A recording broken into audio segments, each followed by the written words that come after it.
শুভ দুপুর বন্ধুরা, তোমরা সকলে কেমন আছো? আমি ভালোই আছি বন্ধুরা। তো দেখো, প্রত্যেক দিনের মতন রান্নায় চলে আসলাম। এই দেখো, সাদা ভাত হয়ে গেল। এখানে তোমার পটল ভাজা, করলা ভাজা,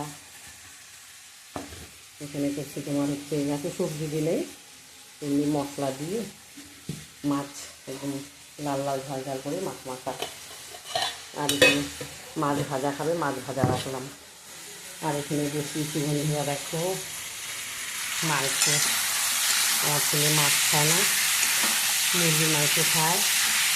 এই দেখো, আমার ছেলে দেখো খাসির মাংসও লাগে গোটা রসুন, মুরগির মাংস তাও লাগে ওর গোটা রসুন। এই দেখো গোটা রসুন কিছু দিয়ে খাবে। এই দেখো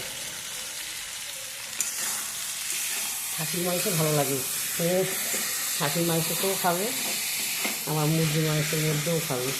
ওর গোটা রসুন লাগবেই, মাছ খায় না তো। আর আমরা আবার মুরগির মাংস খাই না, আমরা মাছ খাই, যার জন্য। এই তো রান্নাবাড়ি হয়ে যাচ্ছে, হয়ে গেলে খাওয়া দাওয়া শুরু করবো বন্ধুরা। তোমরাও খাওয়া দাওয়া খাও, সবাই ভালো থেকো, সুস্থ থেকো বন্ধুরা।